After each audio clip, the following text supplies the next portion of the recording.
नमस्कार स्टूडेंट, मैं Mahavir sir green star channel से फिर आपके सामने लेकर आया हूँ एक और अच्छी सी वीडियो। आज की वीडियो का जो टॉपिक है वो है बजट कैसे पास होता है, बजट का क्या महत्व है। ये जो लेसन है ये +1 और +2 दोनों क्लासों में आता है। +1 पॉलिटिकल साइंस के अंदर आता है और +2 में पब्लिक एडमिनिस्ट्रेशन की बुक के अंदर आता है। तो शुरू करते हैं आज की वीडियो। कहीं मत जाइएगा कि भारत में बजट किस प्रकार पास किया जाता है, वर्णन करो। कि बजट शब्द की उत्पत्ति फ्रांसीसी भाषा के शब्द बाजेट से हुई है, जिसका अर्थ होता है एक चमड़े का थैला। देश की आय तथा व्यय का वार्षिक वित्तीय विवरण बजट कहलाता है। बजट संसद के निम्न सदन यानी लोकसभा में पेश किया जाता है। लोकसभा में बजट वित्त मंत्री द्वारा प्रत्येक वर्ष फरवरी के अंतिम सप्ताह में पेश किया जाता है। भारत में बजट अधिनियम संसद द्वारा पारित किए जाने से पहले निम्नलिखित अवस्थाओं में से गुजरता है। कौन कौन सी अवस्थाएं हैं वो बताते हैं आज को। नंबर 1, बजट को पेश करना। सबसे पहले कि वित्त मंत्री लोकसभा में बजट पेश करता है। वित्त मंत्री बजट के संबंध में भाषण देता है, जिसमें बजट की प्रकृति और आर्थिक नीति पर प्रकाश डाला जाता है। इसके बाद बजट भाषण की प्रतियां राज्यसभा में भेज दी जाती है।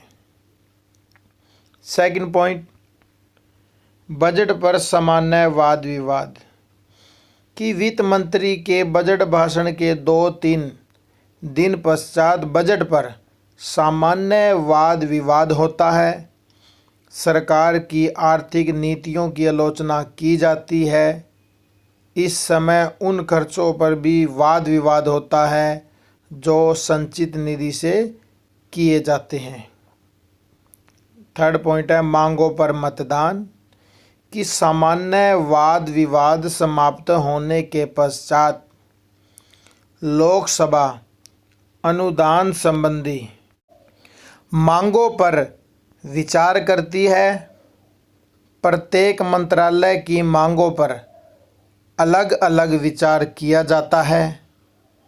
मंत्रालय के पिछले कार्यों की समीक्षा की जाती है। इस अवसर पर सदन अपने मन की बात खुलकर कह सकता है। लोकसभा को इन अनुदानों को स्वीकार करने, अस्वीकार करने तथा कम करने का अधिकार होता है। लोकसभा मांग को कम कर सकती है, बढ़ा नहीं सकती। नेक्स्ट है विनियोग विधेयक। विनियोग यानी कि जब अनुदान संबंधी मांगे लोकसभा द्वारा स्वीकार हो जाती है तो संचित निधि से होने वाले खर्चों के साथ ये मांगे एक विनियोग विधेयक के रूप में लोकसभा में पेश की जाती है। इस विधेयक के स्वीकृत हुए बिना सरकार कोई पैसा खर्च नहीं कर सकती। नेक्स्ट है वित्त विधेयक। कि विनियोग विधेयक के पास हो जाने पर सरकार को खर्च करने का अधिकार मिल जाता है, परंतु इन खर्चों के लिए पैसे की आवश्यकता पड़ती है। इसलिए सरकार वित्त विधेयक पेश करती है, जिसमें करों तथा अन्य साधनों की व्यवस्था की जाती है। नए करों को स्वीकार तथा अस्वीकार किया जा सकता है। लोकसभा करों की मांग को बढ़ा नहीं सकती। विधेयक के पास होने पर सरकार को जनता पर नए कर लगाने का अधिकार प्राप्त हो जाता है। अब है नेक्स्ट पॉइंट, बजट राज्यसभा में पेश करना। कि बजट लोकसभा में पास होने के बाद राज्यसभा में भेजा जाता है। राज्यसभा धन विधेयक को 14 दिन तक विचार के लिए रख सकती है।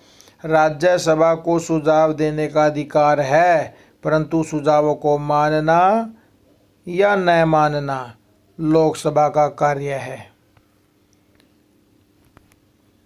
आखिरी पॉइंट पे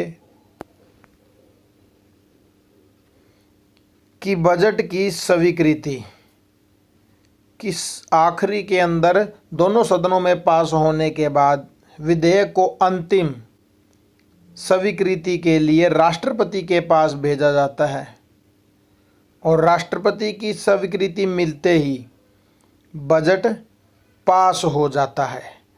तो आज का ये क्वेश्चन यहीं समाप्त होता है। मुझे आशा है कि आपको ये मेरा क्वेश्चन समझ आ गया होगा। नेक्स्ट क्वेश्चन है, बजट के महत्व पर प्रकाश डाले। ये क्वेश्चन हम करेंगे नेक्स्ट वीडियो में, तो लाइक शेयर ज़रूर करें ताकि सभी बच्चों को इसका फ़ायदा हो। ज़्यादा से ज़्यादा शेयर करें। तो जय हिंद, जय भारत।